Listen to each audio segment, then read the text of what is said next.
essa daqui. This call is now being recorded.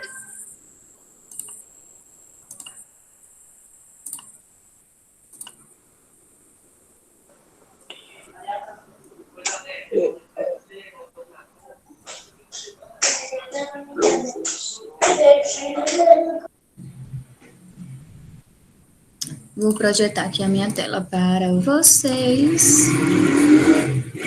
Estão conseguindo ver a minha tela aqui? Deixa eu ver. Então, vamos lá.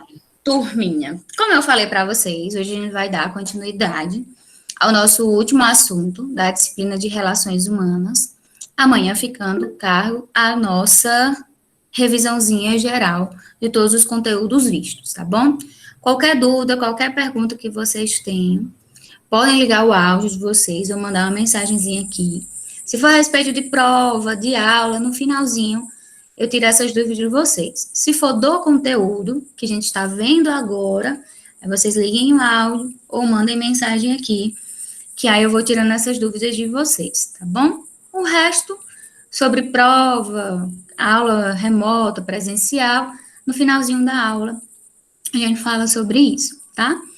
Então, como eu já venho dizendo, todos os conteúdos, eles estão amarrados, eles estão entrelaçados. Então, não tem como a gente estudar relações humanas se a gente não falar um pouco sobre comunicação, sobre liderança, motivação, sobre gerenciamento de conflitos, inteligência emocional, trabalho em equipe.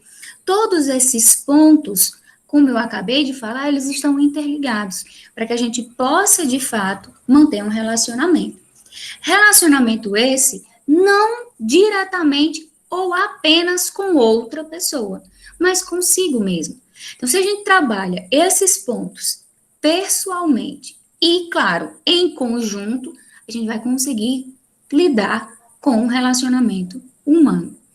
Falar de relacionamento humano não é fácil. Mas não existe, aí eu volto sempre a falar, uma receita propriamente dita, que eu chegue para você e diga, olha, você vai agir com uma pessoa desta forma, com essa outra pessoa de outro jeito. Não tem. E até porque muitos conflitos a gente até consegue prever, mas a maioria dos conflitos não. Muitas vezes nem mesmo nos conhecemos como agiríamos diante de um conflito, de uma tomada de decisão. Ah, se eu for, um exemplo, assaltado, eu não vou reagir. Eu já vou entregar tranquilamente. Ah, eu vou reagir, eu vou debater, eu vou brigar, eu não vou entregar minha bolsa. E na hora do conflito, né, na hora do incidente, a gente age totalmente diferente, muitas vezes, do que a gente sempre falou. Então, isso acontece porque a gente não tem um conhecimento prévio ou próprio do nosso próprio, vamos dizer assim, interior da forma de agir. Ah, num conflito eu sou mais passivo, eu fico mais ali tranquilo na retaguarda. Ah, eu fico mais na defensiva, eu rebato, eu vou lutar, eu brigo. Na área da saúde, claro, todas as áreas existem e exigem a importância de um relacionamento humano. Mas eu sempre vou estar focando para a área da saúde, que é o ponto principal de vocês, para o curso que vocês estão almejando terminar. Então, na área da saúde, manter um relacionamento humano é importantíssimo, é primordial. Tanto para que você possa manter vamos dizer assim, um trabalho em equipe com os colegas, com os usuários e consigo mesmo. Não é fácil você estar no plantão e ver inúmeras pessoas, uma, duas, três, chegando a óbito, várias pessoas jovens, adultos, idosos, necessitando de cuidado e muitas vezes não tendo estrutura suficiente para prestar uma assistência humanizada, qualificada. Profissionais infringindo códigos de ética das suas próprias profissões, livres de valores e éticas, profissionais que estão ali apenas pelo retorno financeiro, pelos status, profissionais que para ele não faz a menor diferença, já outros profissionais estão ali envolvidos na causa, abraçam aqueles pacientes como se fossem seus familiares, estão ali lutando por uma vaga no leito, lutando por medicamento que muitas vezes falta, lutando por equipamentos, uma infraestrutura realmente eficaz, tanto para eles, né, para os usuários, quanto também para os próprios profissionais, e luta de conhecimento, bem como de reconhecimento da profissão como um todo. Então, a enfermagem, a gente vê direto falando, reportagens na internet, a luta por esse reconhecimento, a luta por o valor da profissão. Mas, infelizmente, é através, muitas vezes, dessa luta que os profissionais, eles não se unem pela causa. Então, não adianta, vamos dizer, se a gente juntar um formigueiro e apenas uma única, 2, 5 formigas estarem ali brigando e as demais não estarem nem aí para a causa. Ou até mesmo manter, vamos dizer assim, imparcial. Tem assuntos e decisões na saúde que a gente não vai poder se manter imparcial. A gente vai ter que tomar um lado. Seja muitas vezes um lado que a gente vai acertar, outras vezes um lado que a gente possa chegar a errar. E a gente tem que ter muito cuidado nessa hora de gerenciar, nessa hora de ouvir. Falando de um modo geral, todas as empresas, educação, indústria, vamos dizer assim, a área da saúde, mantém suas próprias regras e normas.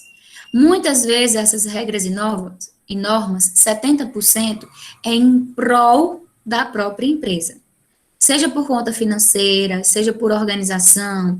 Então, ela busca, claro, a questão de lucros, a questão dos resultados, a questão de reconhecimento da empresa. E o restante da porcentagem é a questão da satisfação do cliente, do retorno do cliente, muitas vezes, de indicação.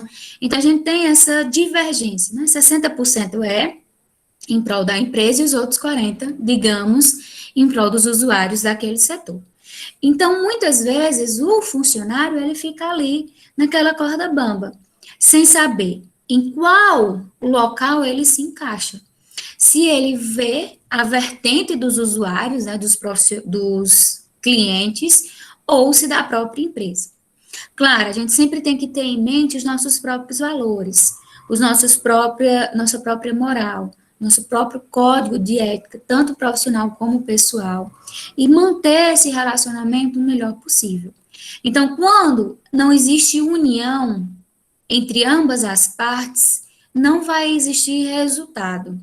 Pode até chegar a um resultado, a um denominador comum. Porém, antes de chegar, vai gerenciar vários conflitos. É muito difícil uma empresa não ter conflito. E muitas vezes esses conflitos, eles podem ser vistos não apenas como um lado negativo, e sim como um ponto positivo para que a gente possa ver e entender que as pessoas estão ali lutando pela melhoria, lutando pelo reconhecimento, pela melhora na estrutura, nos processos, na assistência. Agora, muitas vezes, quando o conflito ele se perde, aí sim, a gente já perdeu como dominar e a gente não vai muitas vezes saber como agir. E aí se cria um ambiente desfavorável, um ambiente péssimo para trabalhar e, consequentemente, com resultados terríveis. E a empresa perde e, claro, o nosso usuário e paciente perde, principalmente. Por isso que antes da gente adentrar de fato na questão da inteligência emocional, tão importante para que a gente também mantenha esse conhecimento, né, esse autoconhecimento, a gente precisa manter e entender um pouco sobre comportamento organizacional. Quando vocês lerem, né, eu lendo esse nome, vocês aí, o que vocês entendem sobre comportamento organizacional? O que vocês acham, né, depois desse resumo que eu acabei de falar, que a gente vai estudar um pouco agora? O que é comportamento organizacional? O que vocês acham que seja comportamento organizacional?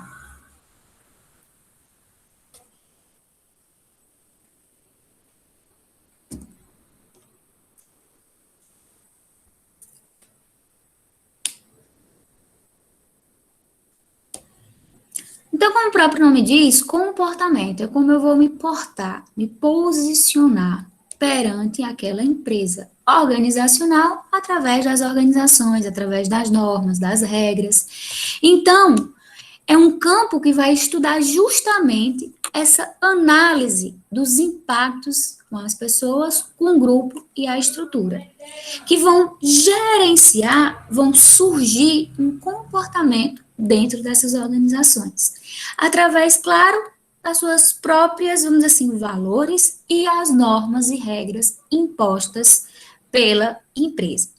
Então, didaticamente, o comportamento organizacional é o ramo que investiga o impacto que os indivíduos, grupos e a estrutura têm sobre o comportamento dentro das organizações, com o propósito de utilizar esse conhecimento para melhorar a eficácia, os resultados e entender de fato como os trabalhos são executados. Por isso que às vezes a gente chega em uma loja, em um PSF, em um hospital, e muitas vezes a gente já chega e diz um bom dia, a pessoa já descarrega vários problemas, ou é altamente arrogante com você. Já tem outro local que você chega e você é tão bem recebido que você não quer nem sair de lá, porque mantém justamente o trabalho e a capacidade das pessoas em estudarem e colocar em prática esse comportamento organizacional. Então, o comportamento organizacional, ele foca justamente o indivíduo, o grupo e, claro, a estrutura, que é a organização. Se esses três elos estiverem unidos, estiverem em equilíbrio, consequentemente, teremos um excelente relacionamento humano, um excelente trabalho, uma excelente organização. Indivíduo esse que ele tem que trabalhar internamente. E quando o grupo trabalhar a questão do trabalho em equipe, não em grupo apenas, mas em equipe, onde vai existir trocas de conhecimento, trocas de ideias, ambos vão dar suas ideias e vão ser acolhidas e chegar em um único resultado. E a organização também, como estrutura e empresa, ela tem que ofertar meios positivos de fazer com que esse grupo mantenha esse elo e esse foco, bem como ofertar uma estrutura, equipamentos, melhoria para colocar em prática essa conduta. Alguém quer falar alguma coisa? Tá cortando para vocês também ou só vai, Larissa? Para mim tá normal. Para os demais tá normal? Para mim também está normal. Tá normal. Não deve ser aí, Larissa, a internet. Mas vai ficando aqui gravado, vocês vão dando uma olhadinha. Então, é utilizado justamente para a gente entender essas dificuldades e problemas que surgem nas organizações e saber como organizar e intervir nesse processo. Nesse momento, os colaboradores, eles têm que, de fato, manter esse feedback, não apenas dos funcionários, mas sim dos próprios usuários que ali estão. Geralmente, quando a gente vai para uma empresa, a gente vai ali no VaptVupt, a gente vai na Enel, recebe uma ligação de uma operadora. No final, eles sempre pedem para a gente fazer uma avaliação sobre. Foi ótimo, excelente. Alguns dão esses nomes para a gente nomear, né, como resposta. Outros dão de 0 a 5, de 2 a 5, e faz uma representação. Péssimo, bom, ruim. É importantíssimo, nessa hora do retorno, para que eles entendam que, aquele atendimento ele não foi tão eficaz. Onde está o erro ali? E conseguir, de fato, intervir. Mas também não é só o único usuário que deve ser ouvido. Os profissionais precisam serem ouvidos perante as organizações. As empresas, elas não podem ser tão fechadas e rígidas a um ponto de não querer nem ouvir ou dimensionar os seus funcionários, porque aí sim vai surgir vários conflitos durante a jornada de trabalho. Então, existe a competência interpessoal, que é justamente saber lidar com os outros. Não é fácil. Meu irmão, minha mãe, meu pai, meu familiar, não é fácil. Imagine com pessoas totalmente desconhecidas lidando no dia a dia. E no mercado cada vez mais competitivo, onde as pessoas almejam muitas vezes o lugar do outro. Pode ser o mesmo trabalho, a mesma função, mas sempre tem um que vai querer ser maior, melhor, diferencial do que o outro. Sempre vai ter aquele grau de conflito e falta justamente de união da equipe. Então, a gente precisa, sobretudo, desenvolver essa competência. Então, é desenvolver o quê? A habilidade de lidar com essas relações interpessoais, de lidar com as outras pessoas. E lidar com as outras pessoas é ouvir o outro, se posicionar na hora certa, com, claro, seus pontos de vista, e saber equilibrar. Nem sempre ele vai estar totalmente certo ou totalmente errado. É fazer justamente esse elo de gerenciar esses conflitos, para minimizar, claro, a questão do ambiente e obter o resultado favorável para todos. Então, essa percepção envolve justamente a capacidade de entender a realidade das pessoas. Tem pessoas que têm uma alta percepção. Então, já antes de ver, de conversar a fundo com alguém, já consegue traçar um perfil daquela pessoa. É igual um robô, né? Quando ele olha para uma pessoa, ele já diz todas as características. Então, muitas vezes, nós, seres humanos, a gente tem esse senso de julgamento. Então, a gente julga antes mesmo de conhecer, antes mesmo de conviver com a pessoa. Então, nesse julgar, a maioria, vamos dizer assim, 60%, 70% das vezes é um julgamento errado, porque a pessoa deixa transparecer algo que muitas vezes não é. A pessoa deixa uma amostra que é muito frágil, é muito rígida, e na hora daquele dia a dia, a gente vê que, de fato, ela nem era muito aquilo que a gente esperava ou que a gente avaliou inicialmente. Claro, é importante essa questão do pré-julgamento? Sim, porém ele tem que ser estável, faz um pré-julgamento e avalia a pessoa sem antes criar nem expectativa e nem algo ruim sobre ela. Então, o individual é o foco justamente voltado nas relações intra e interpessoal, grupal é justamente trabalho em equipe e organizacional é a empresa como um todo. Aqui eu venho definindo bem direitinho para quando vocês forem dar uma lidinha sobre. Esse comportamento receptivo e defensivo vai depender, claro, do perfil de cada um. Eu sei que aqui na sala existem pessoas que têm esse comportamento receptivo. Ah, ali, olha, eu estou aqui para lhe ajudar, o que você precisar, você está chegando agora. A gente presenciou muito até agora na chegada dos colegas de vocês. Já tem outras pessoas que têm mais esse perfil defensivo, ficar ali na defensiva, só avaliando como vai surgir a questão, vamos dizer assim, daquele contexto. É igual no campo de futebol, vários jogadores. Tem sempre aquele que vai à frente, que são os atacantes, e sempre aqueles que vão ficar ali na retaguarda, aguardando que algo, por exemplo, aconteça, para que ele tome uma iniciativa ou não. Então, essa dificuldade, muitas vezes, em traçar qual é o nosso perfil, é o que nos dificulta a lidar com o outro, a lidar determinada função naquela empresa. Então, esse comportamento receptivo acontece quando justamente a gente tem uma mente aberta,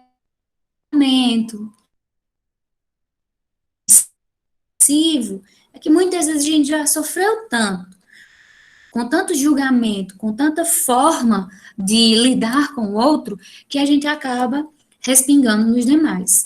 Então, esse atendimento defensivo dificulta muitas vezes na hora de um atendimento, na hora de avaliar as necessidades dos nossos clientes, na hora de avaliar o que o colega está passando ou o que ele quer repassar para você. Então, a gente tem que também sempre tentar equilibrar esses pontos. Nem ser receptivo demais, porque, infelizmente, o mundo está doentio nessa parte, as pessoas se aproveitam, infelizmente, isso é a realidade, e nem ser defensivo demais, fechado demais, porque muitas vezes a gente acaba perdendo vários pontos importantes, né, de emprego, subir de função, de interagir com alguém que vale realmente a pena por conta dessa questão tão defensiva que a gente apresenta.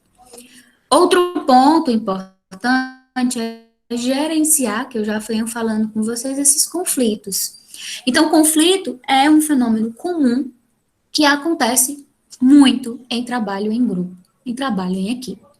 Sempre temos aquelas pessoas que entram em contato com outras e iniciam um conflito, né? Jogam o fósforo e se manda. Já tem outras pessoas que nem estavam ali no meio, mas estão ali para tomar de conta e gerenciar esse lado de conflito.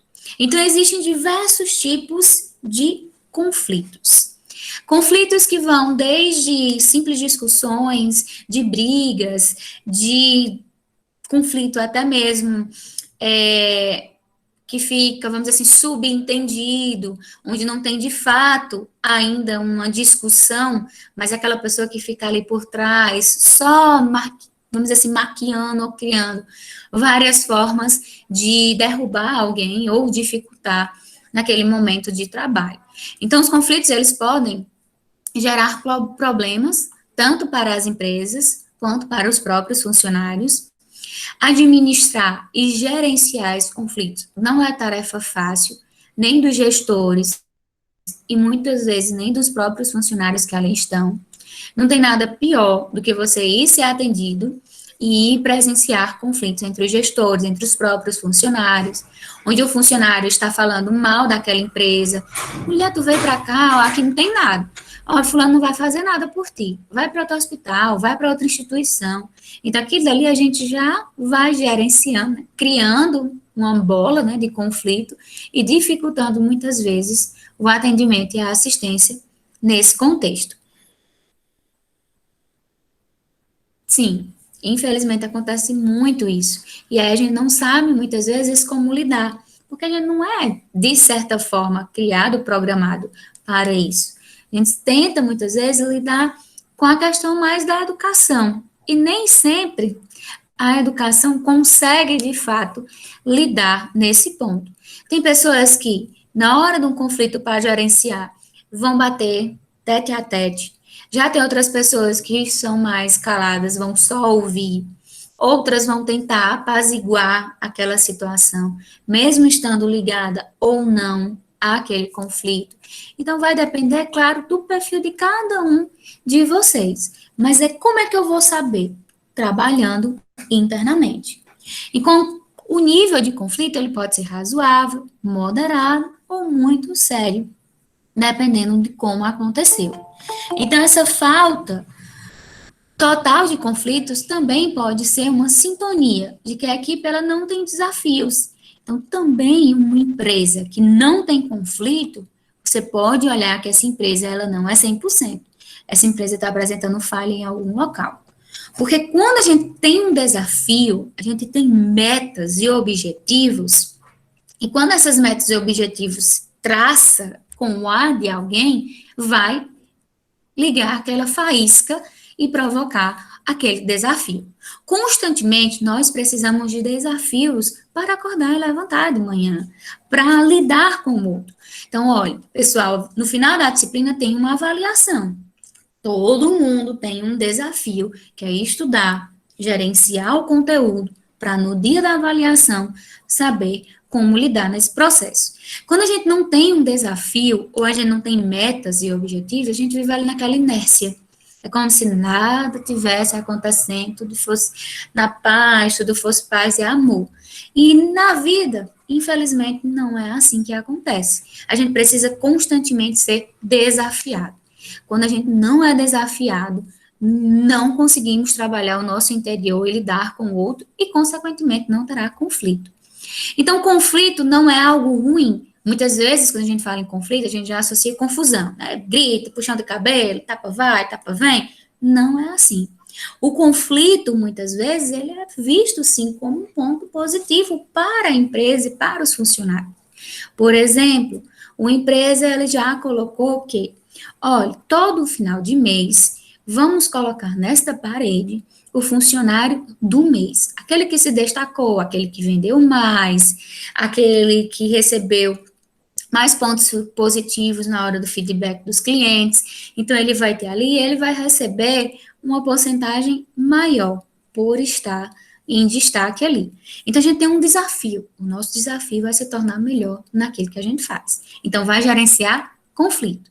Por quê? Porque tem gente que vai fazer o seu e pronto. Já tem outros que vai tentar fazer o seu e derrubar os outros para conseguir chegar ali no topo.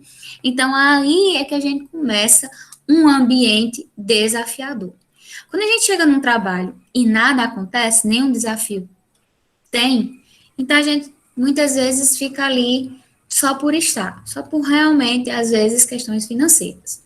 Um professor, por exemplo, ele é constantemente desafiado por montar uma aula, chamar a atenção dos alunos, manter os alunos atentos durante a aula, manter o feedback dos alunos, manter uma resposta favorável na hora de uma avaliação, de uma atividade.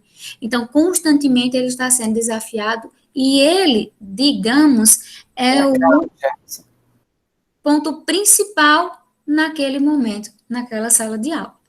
Quando existe um todo, né, tem uma direção, tem uma coordenação, e existe muito, fulano está se destacando, fulano está se tornando um professor diferenciado, com didática diferenciada, uma maneira de chamar a atenção dos alunos, os alunos estão gostando da aula dele, os demais já começam a sentir aquele desafio aflorar, e aí começa o conflito.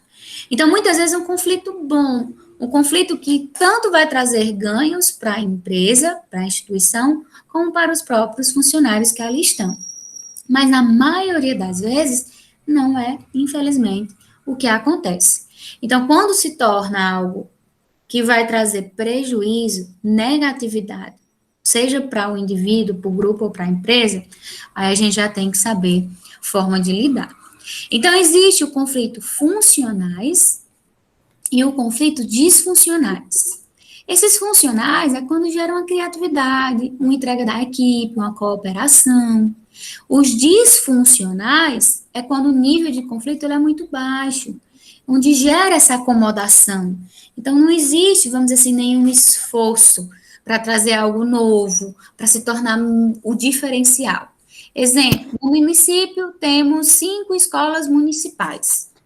Essas 5 escolas municipais, foi dito do governo, que a escola que se destacar vai receber internet, vai receber computador, os professores vão ganhar melhor, então a gente já tem uma luzinha, um conflitozinho aceso. Então, o que é que acontece? As pessoas começam a cooperar, a ter maior criatividade, a se entregar, muitas vezes, em união com a equipe, porque sabe que o todo ali vai ganhar. Mas quando não existe, as pessoas não se interessam, a gente já tem esse conflito disfuncional. Então, funcional, existe uma entrega, uma criatividade, um conflito e o desejo de lutar. E o disfuncional, Professora, acho que não gera nenhuma, vamos dizer assim, forma de lutar e se entregar. Oi. eu vou precisar me ausentar da aula, Tá bom. tá bom? Porque a minha excelentíssima fez a cirurgia hoje, aí a mãe dela passou o dia inteiro lá no hospital, aí eu vou ter que ir dormir com ela. Tá bom. Depois você dá uma olhadinha. Pronto, a gente pensava que ela ia receber a alta hoje, só que infelizmente não vai, eu vou ter que ir dormir lá. Beleza. Tá? Obrigada, boa noite, pessoal. Tchau. Boa noite, tchau, tchau. Entenderam essas questões de diferença entre os dois tipos de conflitos? Então, ainda existe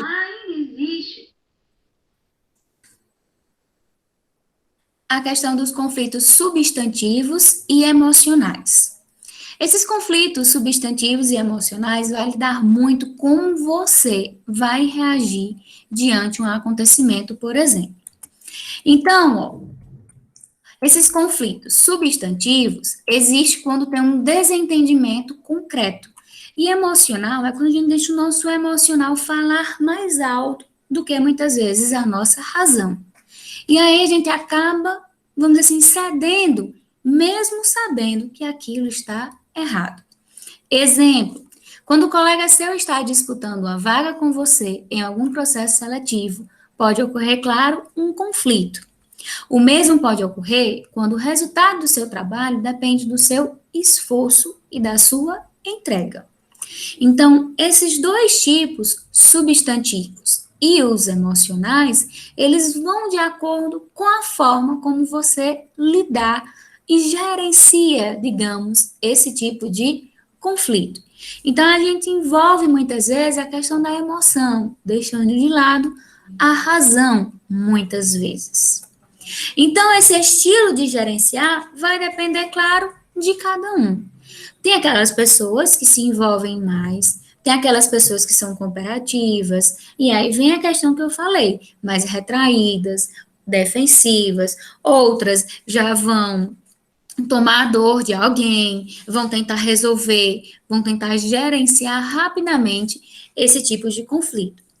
Então, temos os acomodados, os comprometidos, temos também aqueles que vão atuar no conflito da organização, né, vão estar do lado da organização da empresa, outros vão estar do lado dos funcionários. Então, vai, claro, do perfil de cada um.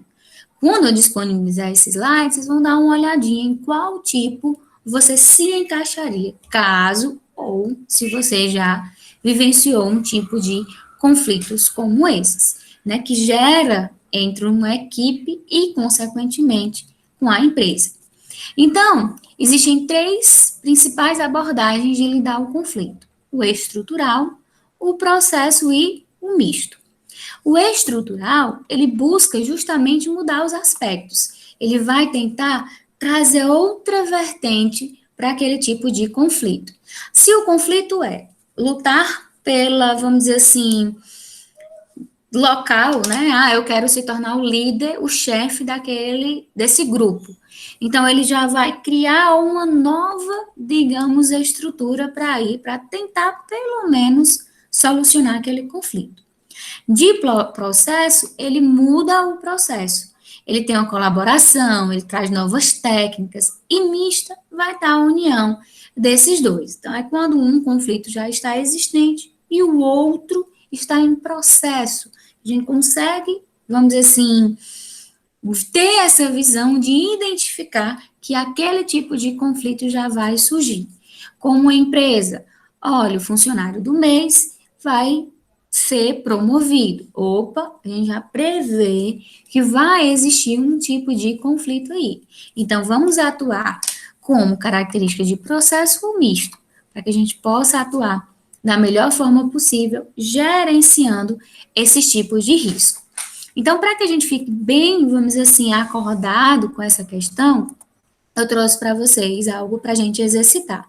São algumas perguntinhas simples, básicas, sobre essa questão de comportamento nas organizações, essa questão de conflitos, e aí vocês vão me respondendo. Tem uma questãozinha, são duas de marcar, e umas para vocês dizerem se a frase está correta ou errada, tá certo? Quem quiser ligar o áudio, liga o áudio. Quem não quiser, coloca aqui mesmo no chat, tá? Uma primeira perguntinha é para a gente colocando verdadeiro ou falso sobre as afirmativas sobre comportamento organizacional. Eu vou lendo aqui devagarzinho e vocês já vão dando uma lidinha aí para que vocês possam me dizer quais dessas 5 alternativas são verdadeiras e quais são falsas. Vou pegar minha canetinha aqui, claro, porque tudo vai valer uma pontuaçãozinha no final, né? Uma ajudinha para vocês. Vou pegar minha folhinha aqui. Pronto. Então, aqui eu tenho assim: o comportamento organizacional é um campo que estuda, né, que está voltado para a prevenção e compreender e modificar o comportamento humano. Trago algumas afirmativas e a gente vai julgar se elas são verdadeiras ou falsas. A primeira afirmativa que eu tenho aqui é que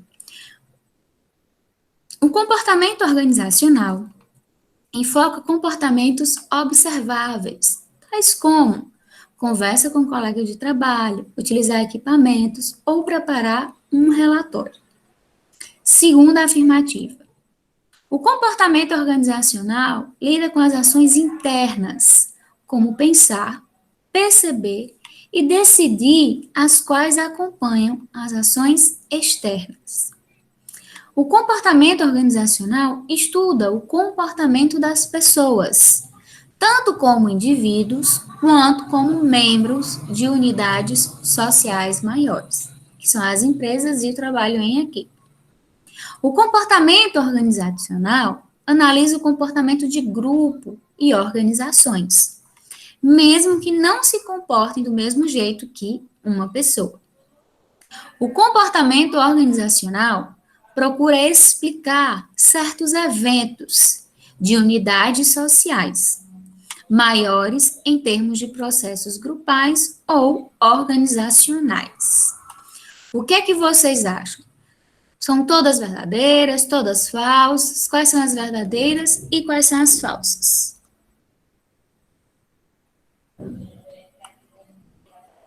Uma colega já falou. O que mais?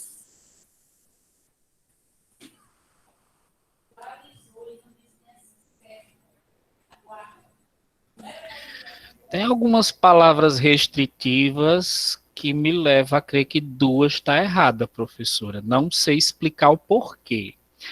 Essa penúltima, quando fala o comportamento organizacional, analisa o comportamento de grupos e organizações, mesmo que não se comportem. Esse não aqui está me dando uma dúvida. Não sei se os demais também percebem isso, sou uma certa dúvida.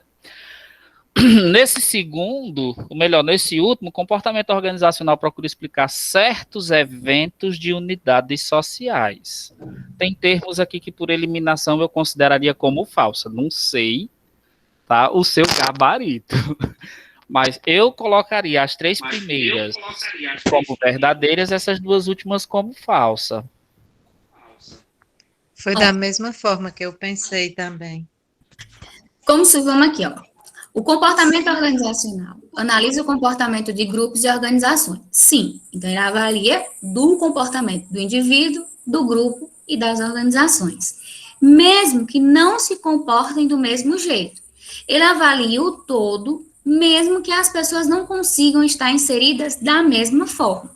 Um conflito, a empresa ela lida com o conflito de um jeito, um grupo de outro e o indivíduo de outro.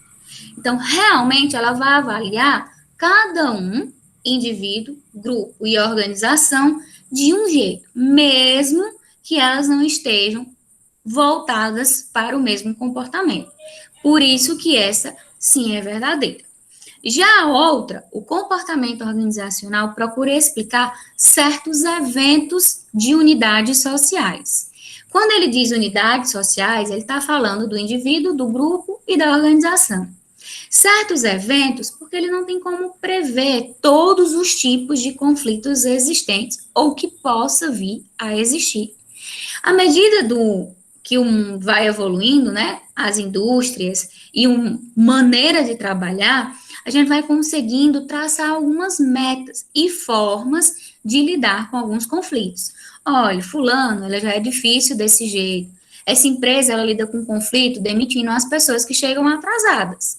Então, eu já sei, de certa forma, quais são os tipos de conflitos ali existentes. Então, por isso que ele fala de certos eventos na unidade, maiores em termos de processo. Então, realmente, todas são verdadeiras nesse ponto.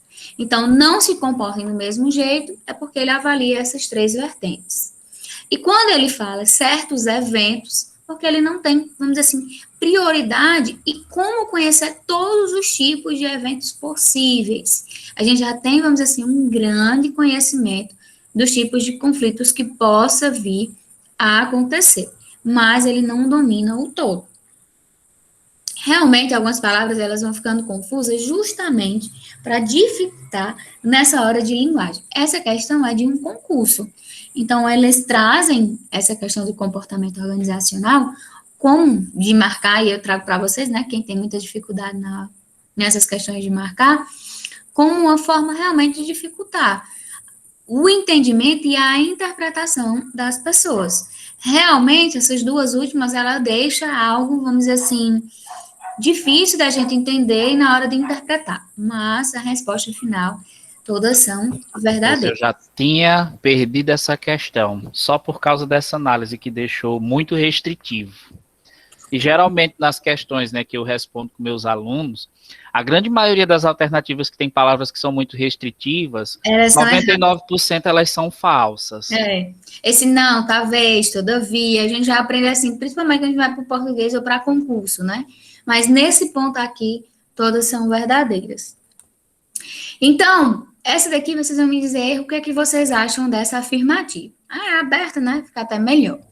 Ó, ao longo do processo de desenvolvimento, as lideranças devem eliminar os conflitos entre os membros das equipes, pois eles prejudicam a coesão e a identificação necessárias ao alcance dos níveis de produtividade exigidos.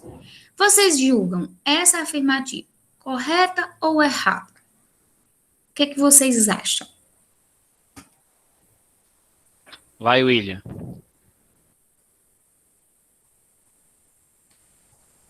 Já tem uma resposta aqui. Vou ler mais uma vez. Ó. Professora, deixa eu comentar, né? Lá o povo não fala, deixa eu falar. Olha, depende do ponto de vista se ela tá certa ou se ela tá errada, é o que eu acho, tá? Por quê? Ó, ao longo do processo de desenvolvimento, as lideranças devem eliminar conflitos. Na minha opinião, eu acho que não tem como eliminar 100%. Tem como amenizar esses conflitos, tá? Aí, entre os membros das equipes, pois eles prejudicam. A senhora não, você, lá vai, tá? Em momentos anteriores, falou que conflito sempre vai existir. Porém, esses conflitos nem sempre vai gerar um lado negativo. Minha interpretação está sendo essa. Logo, tá, eu não julgaria ela como verdadeira. Sim. Tá? Vamos lá. Outra pessoa aí fala. Já falei demais. O que Jefferson não falou na aula passada da dinâmica, tá falando hoje. Acho que já está precisando fazer a prova. Porque já tem só participando aqui, a pontuação de Jefferson ela é para cima, né, Jefferson? Dispensa da prova, professora. Eu Vou agradecer tanto. não participou, não. Ele tá pagando agora.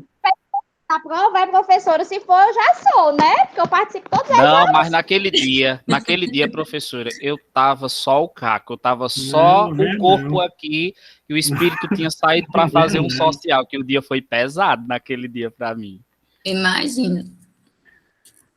E aí, o que é que vocês acham? Temos aqui, botou correto, errado, Jefferson falou que é errado, o que mais? Eu também acho que tá errado devido à palavra de eliminar. A pessoa ainda continua errada. Então, realmente, essa alternativa ela está errada. Por quê? Os conflitos, eles são, de certa forma, essenciais. E Jefferson até usou o que eu trouxe. Os conflitos nem sempre é um lado negativo. O conflito surge como algo desafiador. Quando a gente trabalha com um desafio, com essa questão de busca de resultados, infelizmente, muitas vezes acontece conflito. Nem sempre conflitos que vai gerar briga, discussão, um ambiente desarmonioso, mas um ambiente que vai sempre estar ali lutando para melhorar, gerenciando justamente esses desafios, essas habilidades de cada um. Então, as lideranças, elas não devem eliminar, elas devem buscar meios de gerenciar os conflitos, mas jamais eliminar. Tem uma competição dentro da empresa. Isso é maravilhoso. Agora, avaliando o grau de competição. Não é uma competição que vai causar desgaste para o funcionário, desgaste para a empresa, mas uma competição onde ambos irão ganhar. O funcionário, a empresa e, claro, os resultados que aí respalda com os nossos usuários. Então, realmente, a gente não deve eliminar como líder e como empresa. A gente deve buscar meios de gerenciar. Olha, a gente vai gerenciar os conflitos. No final do dia, a gente vai sentar. Fulano e fulano discutiram hoje. Então, vamos sentar aqui eles e vamos reavaliar qual é o ponto de vista de cada um. Então, é saber gerenciar o conflito. Eles não prejudicam, claro, até certo ponto. Então, nem aí vem aquela frase, né? Tudo demais é veneno. Ah, um comprimido alivia a dor, mas uma caixa de comprimido já é diferente. Então, a gente tem que ir sempre tendo uma dosagem de como a gente vai e como volta. Então, não vai prejudicar até certo ponto. Então, não é eliminar. Por isso que essa afirmativa ela está errada. A próxima. O estilo certo de gerir conflitos consiste na busca do consenso e no convencimento das partes quanto à realidade envolvida. Então, o estilo certo, qual é o estilo certo de gerir conflitos? É buscar um consenso e no convencimento das partes diante daquele conflito. O que é que vocês acham? O convencimento aí tá meio estranho. Lá vai eu de novo. Não, é para debater sim. Né? Mas assim, ó, o estilo certo de gerir os conflitos consiste na busca do consenso. O consenso aí tá, ao meu ver, como um meio termo. Tá? Agora, o convencimento aí não me convence. Tá? Das partes quanto à realidade envolvida. Mas no contexto geral... Não está convencido. No contexto geral, eu julgaria como verdadeira. Tá? Mas esse convencimento aí tá me gerando aí muitas interrogações. E os demais? Dúvida se realmente é verdadeira por causa desse ela tá querendo convencer aí, que eu não sei como é que vai convencer, né? É justamente isso onde eu não consigo aplicar esse convencimento. Tem tanta gente que tem uma lábia de convencer que consegue... Olha, eu não falo mais nunca com fulano. Aí vem aquela pessoa, né, com aquele dom de coach, de convencimento, e aí consegue reverter. Ah, eu não fico mais nunca com aquele fulano. Quando vê, já tá de novo com fulano. Porque ele tem aquele dom, né, de gerenciar esse conflito com o convencimento dele.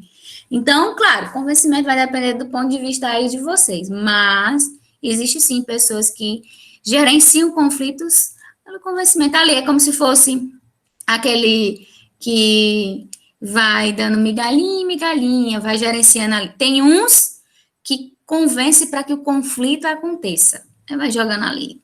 Já tem outros que vai convencendo para que o conflito não aconteça, ou pelo menos seja minimizado. E aí, Jefferson diz que é correto, Erilene diz que é correto. Eu não sei, aqui está o nome concurseiro, mas diz que está errado. O que mais?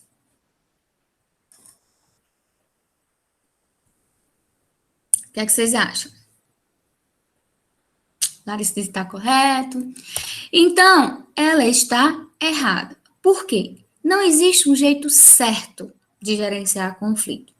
Vai depender, claro, do estilo de cada um. E, claro, do tipo de conflito. A escolha vai depender justamente do conflito existente. Então, não existe um estilo certo de gerir conflito. O conflito, dependendo, é algo só porque fulano chegou e comeu minha fruta que eu tinha deixado na geladeira lá no PSF. Fulano tá ali puxando o tapete da minha colega, e eu já vi de longe. Então, não existe, de fato, um estilo certo de gerir. Claro, vai depender do perfil e do tipo de conflito existente. Pode ir buscando consenso? Pode. Pode buscar o convencimento? Pode. Pode partir para a discussão? Infelizmente, não, mas muitas vezes pode. Pode partir para um comodismo, para aqueles tipos que a gente viu, né, de emoção, de razão. Então, vai depender do conjunto como um todo, tanto do tipo de conflito como das pessoas que ali estão envolvidas. Ficou alguma dúvida aqui ainda? Então, essa afirmativa, ela está errada. A próxima. A maioria dos conflitos organizacionais surge das relações de poder, permeados pela desigualdade, dependência ou controle. E nem sempre esses conflitos são explicitados, podendo ser encobertos por razões superficiais. Então, infelizmente, muitas vezes, quem está com poder, ele utiliza desse poder para gerenciar, né, criar conflitos. E, às vezes, por a gente ser, vamos dizer assim, submissa, né, ter essa hierarquia profissional, às vezes a gente deixa muito a desejar ou esconde, digamos, esses tipos de conflito. Vocês acham que essa afirmativa está certa ou errada? Vamos, Jefferson. Bom, a senhora pratica... de novo, senhora, minha nossa senhora. Pelo contexto aí que a senhora falou, então tá correto. A senhora já deu a resposta. Não, não deu a resposta, não. Falou. Não. Eu julgaria como correta, tá?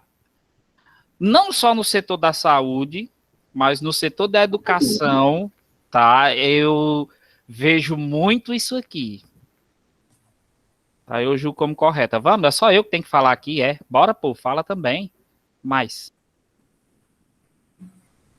É aqui o pessoal fica só botando no chat. Então, ela realmente está correta.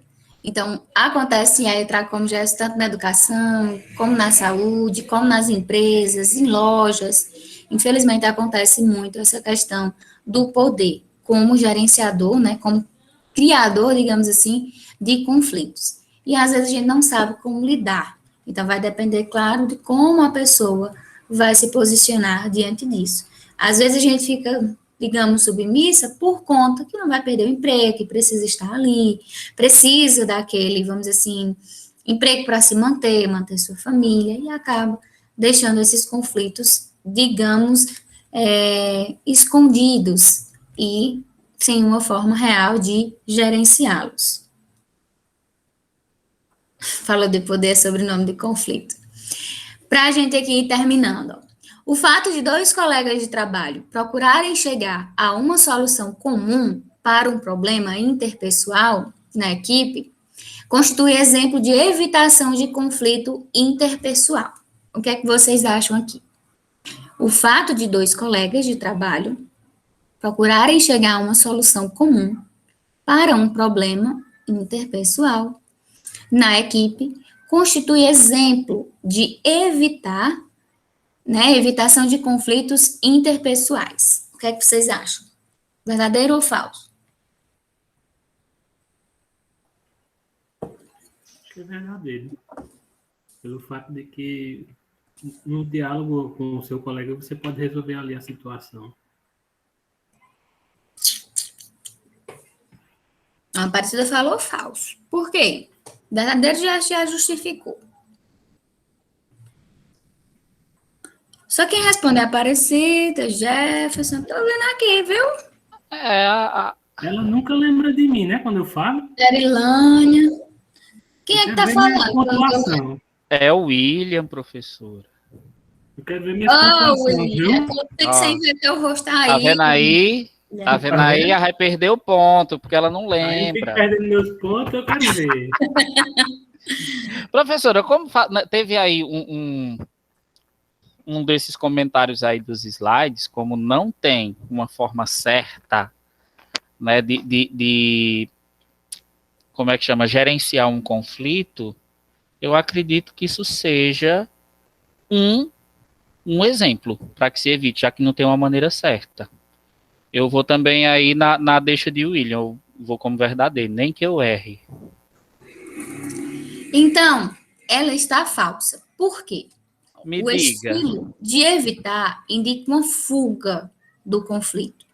Quando muitas vezes a gente evita que aconteça, a gente está fugindo desse conflito. Esse estilo, muitas vezes, não chega a uma solução comum, vai gerenciar um conflito maior lá na frente. Porque nem sempre, infelizmente, a gente não consegue evitar. A gente consegue, muitas vezes, vamos dizer assim, protelar um conflito mais na frente. Então, eles procuram chegar a uma solução comum ali. Ah, você der para fulano. Quando algo der errado, ele vai passar na cara dele ou vice-versa. Então, infelizmente, a gente não pode fugir, não pode evitar. O conflito está ali. Eu posso, quando o conflito existe, chegar a uma solução comum. Agora, procurar chegar a uma solução para evitar um conflito, infelizmente, isso muitas vezes não vai acontecer. Porque o conflito está ali presente. O desafio, o conflito, por exemplo, eu vou subir de cargo fulano, se ele conseguir alcançar todos os seus objetivos e metas previstas e propostas pela instituição. Fica ali, vamos dizer, eu e Jefferson naquela disputa. A gente tem um desafio. Eu quero e ele quer. Mas ele é pai de família, tem isso. Mas eu preciso porque eu quero me manter, eu quero uma estabilidade maior, então a gente já tem ali um conflito. Aí a gente senta junto e diz, olha, nem eu vou conseguir, nem você vai conseguir, a gente vai chegar num consenso comum. Então, faça assim, vá, Jefferson, vá, você pode, eu abro de mão e você consegue ficar ali no carro. Mas na frente vai ter certeza que vai surgir um conflito maior, porque eu evitei aquele conflito, solucionar naquele momento. O que a gente vai fazer? Pronto, a solução é, o melhor vai vencer. Seja numa prova, seja através do currículo, de uma avaliação do próprio diretor, do líder, ele vai ser o que vai denominar quem vai conseguir aquela promoção ou não. Nós dois, em conjunto, a gente pode só tentar evitar o conflito, mas esse conflito ele já está instalado. Não vai ter, de fato, como a gente chegar a uma solução e evitá-lo. Então, infelizmente, muitas vezes a gente não vai poder fugir de um conflito. É, de fato, encará-lo e saber, de acordo com o estilo de cada um, como se posicionar. Eu vou ficar aqui mais retraído. Não, eu vou debater, eu vou brigar, vou botar dedo na cara, eu vou fazer tudo. Não, eu vou sentar, vou ouvir os pontos positivos e negativos de um e vou saber como me posicionar. Do mesmo jeito em casa, marido e mulher, por exemplo, brigam muito, existem muitos conflitos entre ambos. Se não souber ceder, infelizmente, esse casamento ele não vai conseguir durar por muito tempo. Se ele sempre diz sim, sim, sim, sim, quando chegar mais na frente, ele não vai conseguir evitar os conflitos, porque ele vai estar um momento que ele vai estar exausto, vai ter um momento que ele não vai conseguir ceder todavia, mas ele já acostumou que sempre cedia, sempre era ela, por exemplo, que estava certa. Então, o conflito criou uma bola de neve e agora o conflito está maior do que no início. Então, é sentar e avaliar. Não existe um jeito certo de gerenciar, mas é avaliar o perfil de cada um. Eu não posso evitar que o conflito, infelizmente, muitas vezes aconteça. Entenderam? Eu estou sentindo que essa prova vai ser daquele jeito. São conflitos interpessoais, eu acredito que teria sido. Vai Tu depender. acha também, William? Não, vai ser fácil, minha gente. É porque a gente tem uma visão, a gente acha que é correto, aí a gente vai lá achando que tá abafando, aí vem o balde de água fria. Não, mas vocês estão dando bom do vídeo de vocês, tá certo? A gente tá vendo esse vídeo agora. Eu posso ter entendido a pergunta ali de outra maneira, por isso que eu falei que achei que era daquela forma. E tá errado o ponto de vista de vocês? Não. A gente tá fechando o conhecimento para que a gente consiga chegar na resposta, digamos, correta, vista, né, pelos leitores. Porque aí também a questão acho que foi de um concurso que eu tirei, mas eu fui tirando as alternativas. Eu deixei só as perguntas. Então, dentro de todo esse contexto, né, de comportamento organizacional, de conflitos, de manter um relacionamento, né, interpessoal e intrapessoal, vem o tão, vamos dizer assim, tenebroso e difícil de lidar, que é a nossa inteligência emocional. E aqui eu trago essa imagem, né, o coração e o cérebro, a razão e a emoção. Existem pessoas que são muito emotivas, existem pessoas que são mais racionais. Aquelas pessoas que são ditas pessimistas, porque não acreditam, aquilo nunca vai dar certo. Ou então, aquilo vai dar certo, vou lutar. Então, a gente sempre está nesse conflito interno com nós mesmos, né? Com essa dificuldade em lidar com esses dois aspectos tão importantes da nossa vida, a emoção e a razão. Tem aquelas pessoas que, quando, infelizmente, alguém machuca ou magoa, jamais vai perdoar, fica ali sofrendo, fica ali angustiado, porque traz essa questão mais da emoção. E aí, deixando muitas vezes a razão de lado. Na hora que a gente vai tomar uma decisão, a gente tem que saber equilibrar. Exemplo, na saúde. Um paciente foi diagnosticado com, infelizmente, morte cerebral, morte encefálica.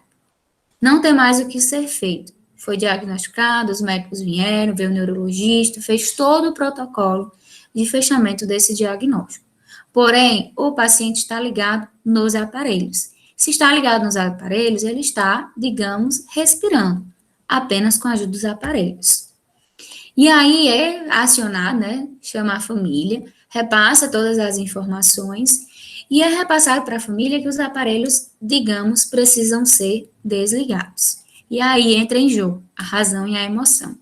Você, como profissional, em lidar com muitas vezes as questões técnicas e você como pessoa, como ser humano, porque a gente não tem como sair e vestir uma máquina e se tornar um funcionário só com a razão. Então, a gente trabalha com isso. Para a família vai ser um baque muito grande, claro. Vou desligar os aparelhos, pronto. Enquanto há os aparelhos, muitas vezes, para os familiares, há esperança. Há chance de retorno. Porque muitas vezes os familiares não conhecem a parte científica. Eles só veem mais, muitas vezes, a questão da emoção. A questão do próximo, do família, do filho, do pai, do parente. Já nós profissionais, constantemente estão sendo colocados em prova esse equilíbrio entre razão e emoção. Às vezes a gente se envolve. Quantos e quantos profissionais não vão para uma saletinha e vão chorar quando vão dar um diagnóstico desse, quando precisam desligar os aparelhos. Quando um paciente, por exemplo, ele já está em fase terminal e ele assina um termo. Termo esse dizer que, se ele tiver uma parada cardiorrespiratória, não é para reanimar. Eu não aceito ser reanimado se eu tiver uma parada cardiorrespiratória. Ele assinou o termo. Ele estava lúcido. A família estava do lado, está sofrendo, claro, com essa decisão dele.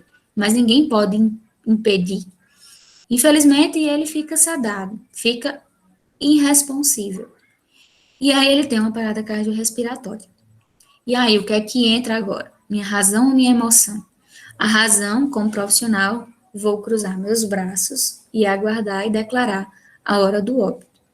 Ou vou infringir uma vontade do paciente, eu vou botar minha emoção em prova e vou iniciar as manobras de ressuscitação cardiopulmonar. E vou trazer esse paciente à tona, né? Ou tentar, pelo menos, trazê-lo novamente. Então, a todo momento, independente, estou puxando para a saúde, claro, porque é o foco de vocês nesta questão. Mas, sim, a todo momento, a gente está tentando trabalhar com essas duas vertentes. Então, inteligência emocional não é a capacidade, muitas vezes, de a gente trabalhar com o outro, e sim com nós mesmos.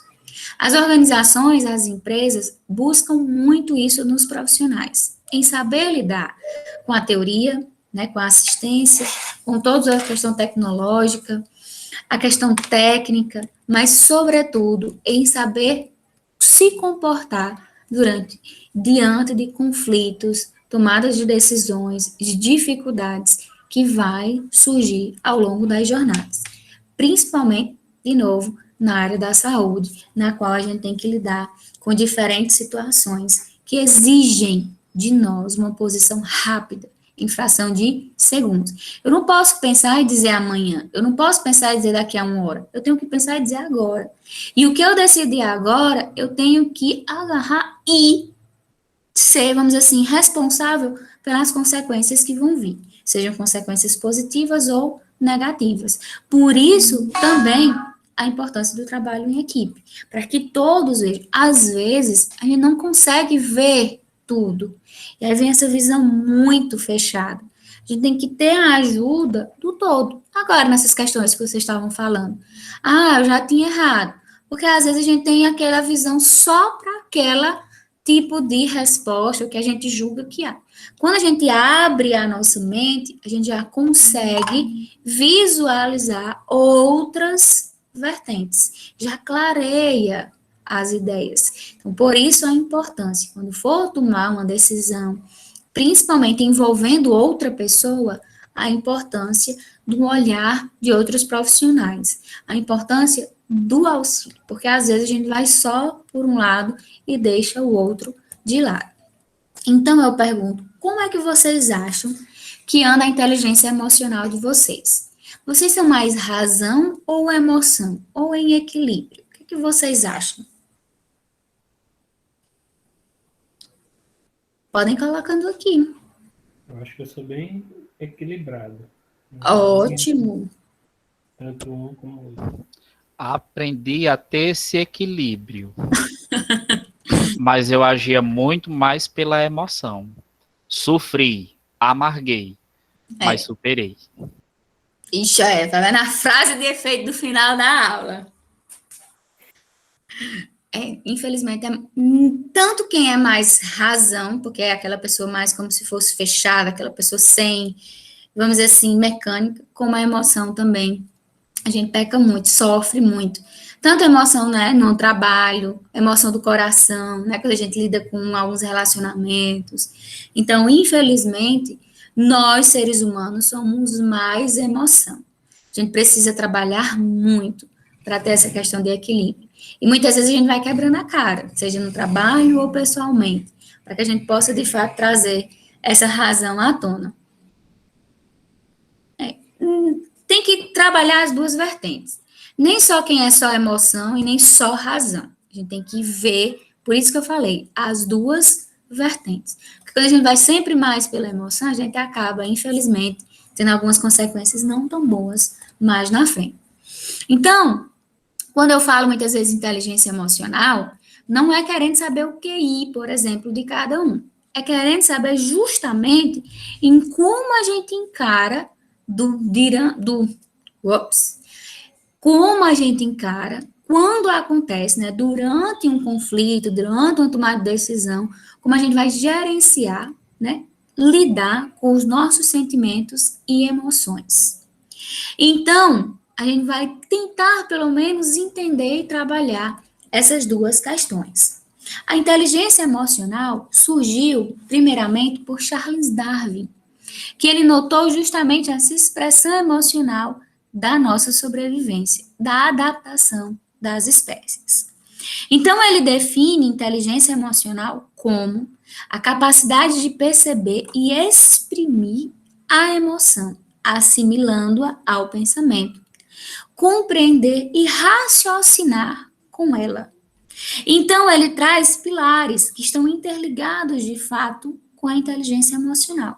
É quando a gente percebe essa emoção, a gente usa os diferentes tipos de emoções e entende e controla, para que a razão ela possa também ter a sua parcela de importância. Então, é quando a gente tem a questão da empatia, de negociação com nós mesmos. E aí vem aquela imagenzinha, né, do anjinho bom e o anjinho ruim. E aí a gente vem dizer que eu faço isso ou aquilo. Eu vou infringir meus princípios. Isso não é como da minha índole, não é, vamos dizer, da minha emoção, dos meus sentimentos.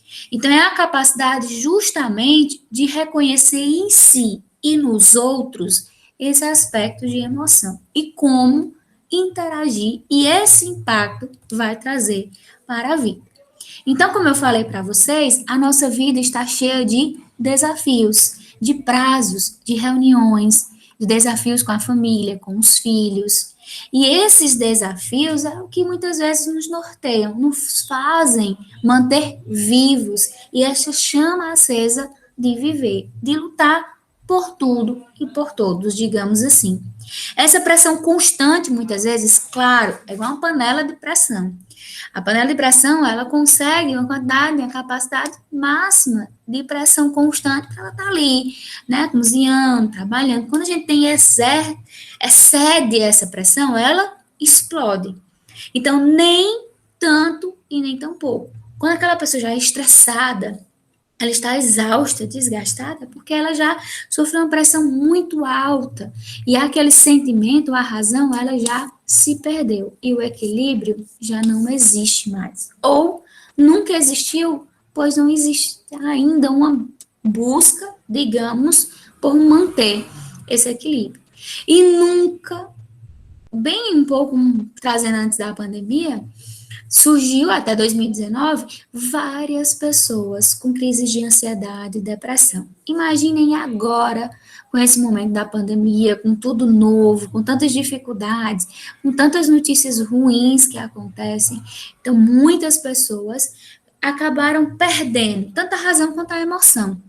E aí vem surgindo, muitas vezes, essa questão da ansiedade, da depressão, do medo, da angústia na hora de tomar. Então, é melhor a gente se retrair do que chegar, muitas vezes, e se posicionar sobre algum assunto, sobre algum tema, por exemplo.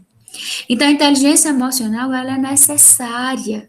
E, infelizmente, a inteligência emocional, por ser necessária, precisa ser trabalhada e reavaliada constantemente, porque a inteligência artificial está entrando à tona. Aqueles filmes que a gente assistia há 10, 5, 7 anos atrás, onde existia, vamos dizer assim, aqueles robôs que limpavam casa, aqueles robôs que já atendiam, que faziam cirurgia, nunca que a gente ia imaginar que, de certa forma, ia acontecer tão rápido. E a gente já está vivendo essa era. Então, pessoas que precisam fazer uma cirurgia, muitas vezes não tem nem a presença de alguém, é a presença de uma inteligência artificial. Então, a inteligência artificial, ela ganha, claro, um novo patamar. As máquinas, elas estão cada vez mais independentes, digamos assim, por tanto conhecimento. Porém, nós, seres humanos, estamos também dependentes das máquinas. Como eu até dei uma aula para vocês e falei, hoje se a gente sai de casa sem um celular, é como se a gente tivesse saído praticamente de espírito. Volta de onde tiver.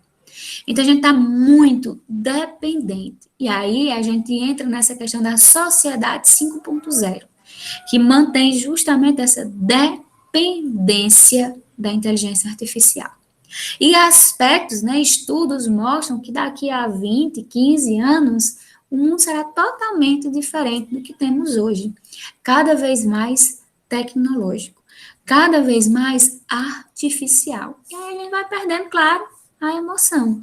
Porque as pessoas estão muito, infelizmente, acostumadas a estarem aqui, se olhando muitas vezes atrás de uma tela, conversando muitas vezes por mensagem, ou áudio, por exemplo. Não, de fato, mantendo essa interação.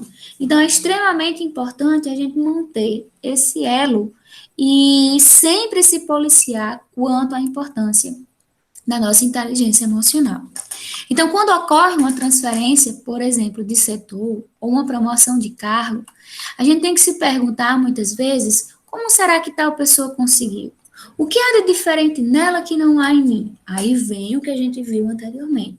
A questão dos conflitos, a questão da alteração no comportamento organizacional. Não basta ter a teoria técnica. Vocês vão ter várias disciplinas que vão trazer a vocês conhecimento técnico, conhecimento científico, teórico e prático. Mas não basta apenas ter todo esse conhecimento. Tem que saber lidar com emoção e razão. Tem que saber lidar com o próximo. E, claro, consigo mesmo. Senão, nada disso vai adiantar.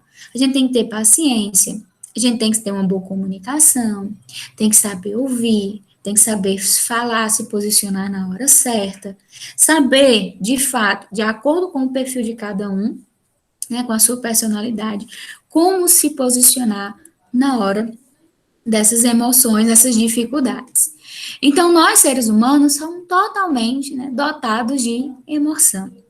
Desde a infância até a nossa velhice. Não importa a idade, não importa a situação, eles sempre vão estar ali presentes. E a gente precisa justamente compreender e controlá-lo. É fácil?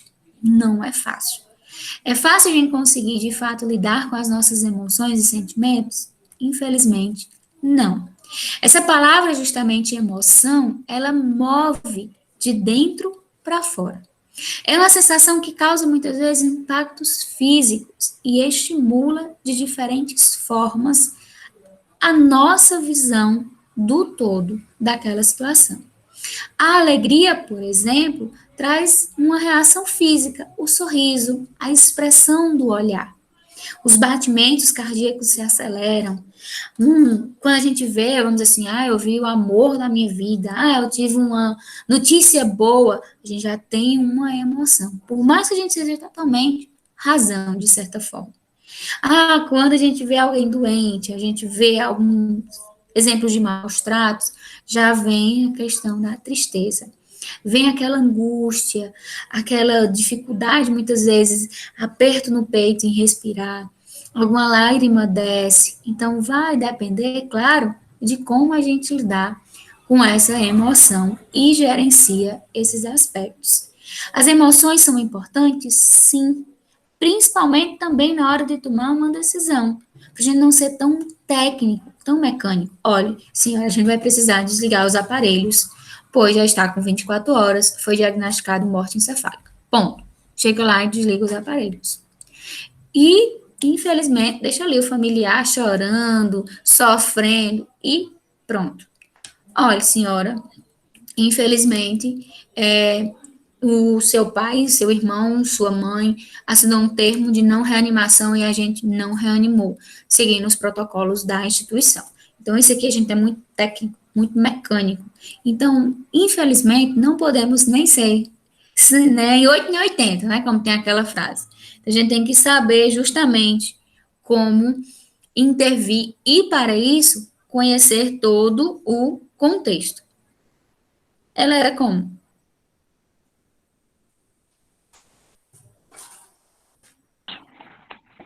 Professora, minha paciente, ela estava mal. Só que a enfermeira chegou para mim e disse, ela não vai passar de 5 horas da tarde. Vá logo preparar, porque esta é a realidade. Eu fiquei com a dó, sabe, um apertar assim no coração. Aí realmente, 4h30, ela faleceu. Eu disse, eita, mulher de uma boca de praga. Eu fiquei, ela disse, eu não disse a você, eu disse, mulher, mas a família está aí desesperada. Eu achei ela tão fria. Infelizmente, vocês vão encontrar muitos profissionais assim, e espero que nenhum se torne algo tão mecânico. Por quê? A gente presencia tanto casos como esse, que infelizmente a gente se torna realmente mais razão. Mas nesse caso aconteceu, somente nesse caso aconteceu, mas como é que ela ia prever? De repente um paciente pode melhorar em fração de segundos, de repente o paciente pode estar bem falando, andando, e infelizmente chegar a óbito em fração de segundos. Não tem como a gente prever. A gente pode ter uma ideia, o paciente já está muito ruim, está muito debilitado. Eu acho que aqui, infelizmente, é só entregar, dependendo da religião de cada um. Não tem como a gente chegar, como é que eu vou chegar para um familiar e dizer, olha, de 5 horas não passa. Como é que eu vou chegar a dizer uma coisa dessa? A gente tem que trabalhar justamente com essa questão. Às vezes, infelizmente, a gente se torna uma pessoa fria, amarga na saúde, mas, para isso, manter a inteligência em equilíbrio. Oi, pode falar. Professora, na realidade, tipo, eu trabalho na área da saúde, entendeu? E, fica como se fosse uma coisa automática. É algo bem automático, e a gente se depara com situações que, tipo, semana passada, eu fiz a ficha de um rapaz, um senhor normal na recepção da instituição que eu trabalho, e ele fez a ficha, passou na classificação de risco, foi para a medicação, na medicação teve um problemazinho, e quando eu olhei na fichazinha dele na recepção, o homem já tinha chegado a óbito. Então, tipo assim, são situações que a gente vê no nosso cotidiano que... Não, amor, pera, papai está participando da aula. Aí, infelizmente, fica aquela coisa mecânica, a gente vê as emoções das pessoas, a gente sente também, só que de tanta gente presenciar aquilo dali, não é que a gente somos máquinas, mas fica uma coisa normal, rotineira do nosso cotidiano. É porque vem muita razão, né? Porque se a gente também for só emoção, aí a gente, de certa forma, vira uma bagunça. Porque aí eu vou querer abraçar. É igual uma mãe. E aí o povo dizendo que coração de mãe sempre cabe mais um, né? Sempre tá ali abraçando, pegando. Eu tenho 5 filhos. Vou dar o amor para os 5. Mas a gente também tem que saber dosar. Nem tão pouco, nem tão muito. Professora, Oi. da mesma situação que Larissa falou aí, eu passei com minha mãe. Minha mãe, ela faleceu de câncer de pulmão em 2016. E eu acompanhando ela, a médica chegou para mim, ela já estava até assim um tanto inconsciente, tá? Sem resposta nenhuma a medicamento. E a médica disse, olha, a visita está liberada para a família, já para fazer a despedida dela, porque talvez ela não chegue às 6 horas da tarde. A médica chegou e falou isso para a gente. Outra situação, né, que o colega aí falou a respeito. Eu trabalhei num laboratório. Esse laboratório era afiliado a uma das clínicas daqui de Juazeiro. E eu trabalhava na sala de coleta. Né, a gente fazia coleta no primeiro atendimento. E nesse dia, né, tinha chamado até mesmo 2 técnicos que tinham até mesmo exame de gasometria para fazer.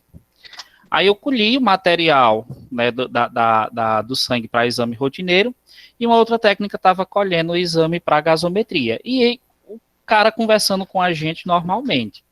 A gente desce, chega no laboratório, que era só atravessar a rua. Né, quando eu estou ali preparando o material para fazer a centrifugação do sangue para iniciar os exames, né, chega o telefonema dizendo que esse paciente tinha acabado de falecer. Né, assim, para mim, que estava sendo um estagiário, foi um choque. Né, eu digo, rapaz, estava conversando nesse instante, em fração de minutos. Tá? Mas para os médicos, ligou assim de uma forma bem simples e disse, não pode cancelar os exames de fulano de tal, que ele acabou de falecer. Numa frieza maior do mundo. Assim, às vezes a gente pensa que é uma frieza, pode até ser, porque também a gente não pode generalizar. Pode ser uma frieza, mas como pode ser algo, de certa forma, rotineiro. Por exemplo, um professor. O professor ele vai dar uma nota. Ah, o menino tirou um 2. Às vezes ele chega, olha, você não passou, você tirou um 2. Do jeito que ele fala, muitas vezes, pode parecer frio, pode ser, aquele professor não se importou com aquele aluno se aprendeu ou não. Vai depender, claro, de todo um contexto, do próprio profissional. Tem profissionais que realmente são muito rudes, desse jeito, profissionais que não estão nem aí. Como vão abordar os familiares? No caso da sua mãe, a médica chegou e ela expôs a situação, por exemplo. Claro, deveria ser de outras formas, né? A questão da assistente social, a questão do acompanhamento psicológico, avaliando, conversando com os familiares que ali estavam, realmente liberando a visita para que os demais possam fazer, né, a última visita, acompanhamento. No caso, até como a colega colocou aqui, nesse caso dela foi altamente frio.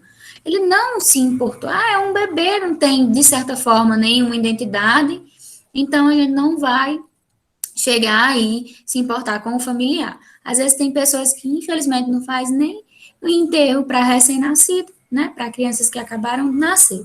Vai depender a forma da situação e a abordagem. No caso, como você falou agora, foi feitos os exames, infelizmente, alguma doença prévia, né, de base ele tinha, e que, infelizmente, ocasionou o óbito rapidamente. Num caso como esse, a gente também não pode se envolver, porque senão nós, profissionais, íamos estar mais chorando, mais tristes, mais emotivos do que realmente atuando na nossa própria prática. Quando chegasse em casa, desabava no choro com tanto problema que a gente vivencia. Na área da saúde, 70%, infelizmente, tem mais pontos negativos, né, dificuldades, um paciente que não conseguiu ser transferido, um paciente que precisa fazer uma cirurgia de emergência, mas não tem médico ou material, paciente que teve uma parada cardiorrespiratória, paciente que precisou fazer uma cirurgia de imediato porque estava com hemorragia. Já, claro, vai ter pacientes que vai receber alta, pacientes que vão para casa curados, pacientes que fazem uma cirurgia totalmente bem sucedida.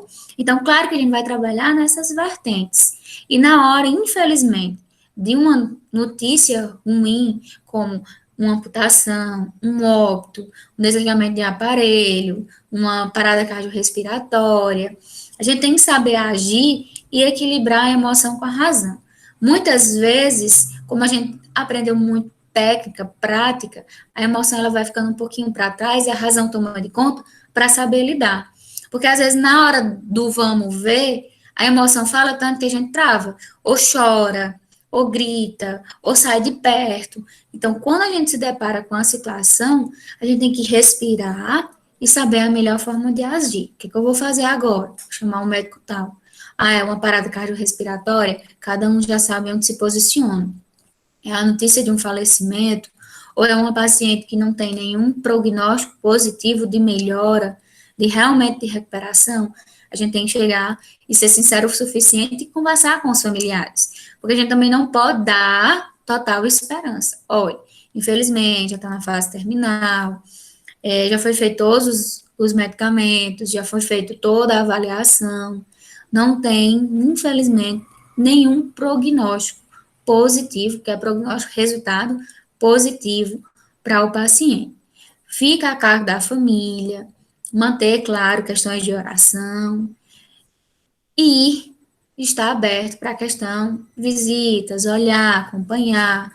Olha, infelizmente, um caso como esse, foi feito todos os exames, está aqui os lados. Se você quiser trazer um médico de sua confiança para fechar o diagnóstico, mas aqui já foi dado morte encefálica, os órgãos estão funcionando por conta de um aparelho, fica a cargo, claro, dos familiares. Existe o protocolo da instituição, de acordo com 24 horas, 48 horas, de diagnosticado, desliga-se o aparelho. Já existiu relatos de erros na hora de diagnosticar a morte encefálica. E quando ficou com o aparelho, o paciente voltou. Mas é 2%, 1% de margem, digamos, de erro.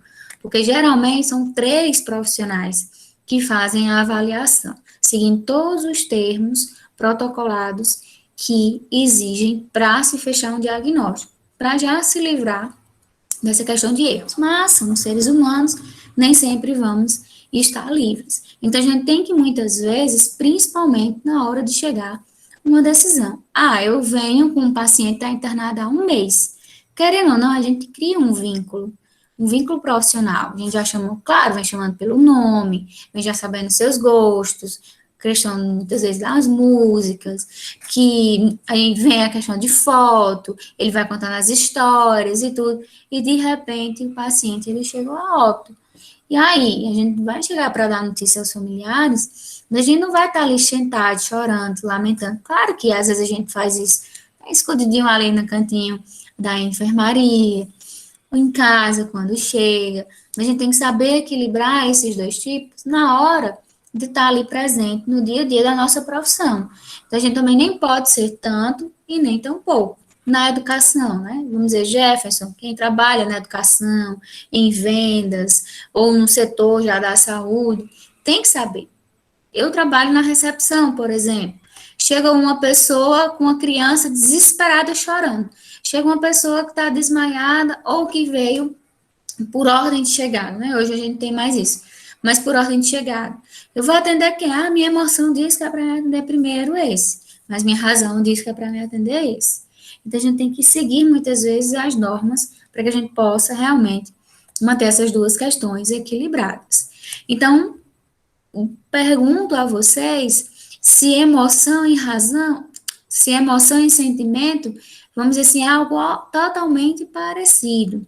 Então, será que elas realmente querem dizer a mesma coisa? Na verdade, os termos, elas têm pouca, né, diferença, muito sutil. Por isso que a gente assimila muito essa questão de sentimento e emoção serem iguais. Então, sentimento é mais voltado para o interior. E emoção, a gente consegue externalizar. Tem pessoas que guardam muito sentimento, guardam muito rancor, muita dor, muito sofrimento. Mas na hora que conversa e tudo, a gente nem imagina o tanto de sentimento, né, interno que aquela pessoa tem. Já tem aquelas outras pessoas que são mais extrovertidas, choram na frente de todo mundo, grita, ri, as pessoas que conseguem colocar para fora as suas emoções. Então, o sentimento fica mais guardadinho, e emoção a gente consegue, de fato, demonstrar para todo mundo. E aí a gente tem nossos dois tipos de mentes, por exemplo, a razão e a emoção. A emoção, muitas vezes, a gente é impulsivo, e a razão a gente pensa muito, a gente pondera no que falar, como se posicionar. E o correto realmente é manter esse equilíbrio das duas. Mas, em resumo, inteligência emocional é identificar os nossos próprios sentimentos, emoções também, E, claro, sentimentos e emoções dos outros que vão nos motivar e que vão nos auxiliar para gerenciar as emoções, gerenciar o relacionamento com outras pessoas.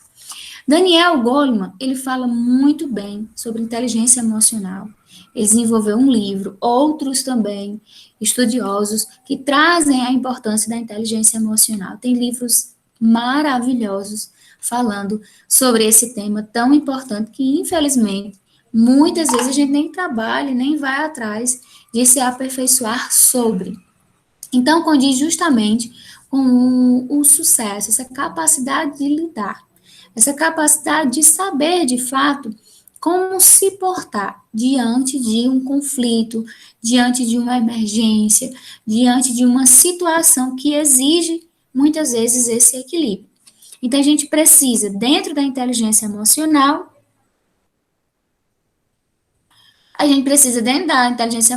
ter autoconhecimento, autocontrole, automotivação, manter, de fato, essas relações interpessoais.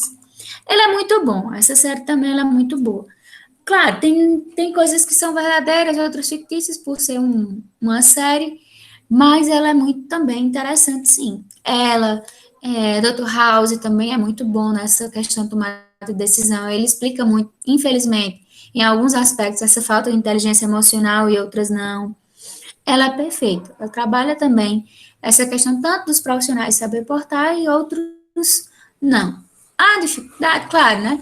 Nem às vezes é tão fantasioso por conta de ser série, eles precisam, né, chamar a atenção do pessoal, mas ele demonstra muito. Aquele também sobre pressão que passou, ele também, acho que era uma minissérie, é uma série também muito importante para trabalhar essas vertentes. Claro, não é tudo que está ali acontece na vida real. Muitas coisas, né, tem uma ficçãozinha, mas também é importantíssimo para a gente ver tanto essa versão. E claro, né, já que a gente também não está no dia a dia, né, vocês, no caso, é muito bom assistir, ver, né, quem tem um tempinho e dando uma olhadinha nessa vivência. Então, a inteligência emocional, ela traz justamente esse autoconhecimento, controle, automotivação, empatia e relações interpessoais. Autoconhecimento é buscar justamente autoconfiança, mostrar que somos pessoas dotadas de sentimentos, saber equilibrar e se tornar isso um desafio diário. Autocontrole, às vezes a gente é muito explosivo, tem pessoas que são já mais calminhas, já outras pessoas são bem, vamos dizer assim, explosivas, partem mesmo para tomar uma decisão sem querer saber o tipo de consequência. A gente tem que ter esse autocontrole. Automotivação, né, sempre ter motivação para iniciar algo novo, para ter uma visão positiva do mundo, ter perspectivas boas, saber que existem, né, dificuldades, mas que na frente a gente vai conseguir, de fato, eliminar. Empatia, né, a questão de se colocar no lugar do outro. Relações interpessoais, né, reconhecer os outros. Interpessoais, relação com o grupo, troca entre as pessoas. E aqui, porque é tão importante desenvolver a inteligência emocional, a gente já vem debatendo essa importância, que eu fiz só um textozinho, para ficar melhor que vocês leiam. E aí a Organização Mundial de Saúde estima que até 2030 a depressão ocupe, infelizmente, o primeiro lugar como causa de invalidez no mercado, pois justamente essa dificuldade das pessoas em manter esse equilíbrio. O nosso cérebro emocional é muito mais rápido que o cérebro racional. E manter esse equilíbrio, muitas vezes, é dificílimo. E aí a gente se torna, muitas vezes, explosivo ou depressivo. A depressiva é aquela pessoa que guarda aquele sentimento, aquele rancor, e finge que tá tudo bem. Já tem aquela pessoa que não tá nem aí, diz mesmo agora, eu não gostei disso, não quero que você faça isso, isso e isso. Claro, vai depender do ponto de vista de vocês. Né? Se aquela pessoa que guarda é melhor do que aquela pessoa que explode, diz mesmo, sem querer saber quais são as consequências. E aqui eu faço um resumozinho, né, com tópicos sobre os principais benefícios, né, que a gente tem para desenvolver esse equilíbrio de inteligência emocional, justamente para a gente manter esse equilíbrio e saber lidar com os nossos problemas pessoais e, claro, profissionais. Então, a inteligência nos ajuda justamente nesse contexto. Aqui eu faço tipo um resumo daquele livro que eu mostrei para vocês, falando um pouco da importância de Daniel no surgimento da inteligência emocional, né, do estudo, e aí vieram vários outros, né, cientistas, estudiosos, empregando justamente essa questão da inteligência. E como é que a gente faz para aumentar a inteligência emocional como pessoa? Justamente melhorar esse nosso contexto e a relação. Sobretudo, se autoconhecer. Buscar ser o seu melhor, sua melhor companhia. Muitas vezes a gente depende sempre da opinião do outro, do olhar do outro. Ai, será que eu faço o trabalho assim? Será que eu vou fazer assim? Ser sua melhor versão e, claro, assimilar com as outras pessoas, principalmente na hora de tomar uma decisão, na hora de gerenciar conflitos, problemas que envolva outro ser humano, principalmente os nossos pacientes. Então, começar a observar o seu próprio comportamento e refletir sobre ele, encontrar maneiras de dominar as nossas emoções, lidar melhor com os nossos sentimentos negativos, e aí entre as críticas, dificuldades, trabalhar com a sua autoestima, praticar a arte da resiliência e desenvolver, sobretudo, o instinto de empatia. E aí vem olhar para o próximo e para si mesmo como um ponto positivo. E no mercado de trabalho, isso não tem nem o que a gente debater mais. É uma oportunidade de alcançar um sucesso, principalmente quando as empresas verificam que você sabe alinhar a técnica, a prática e a sua inteligência emocional na hora de tomar decisões, na hora dos conflitos já gerenciados. Então, o trabalho é muito relacionado à razão, essa parte técnica, porque as pessoas acreditam que devem deixar os sentimentos, as emoções de lado, mas nem sempre a gente deve trazer mais razão do que emoção.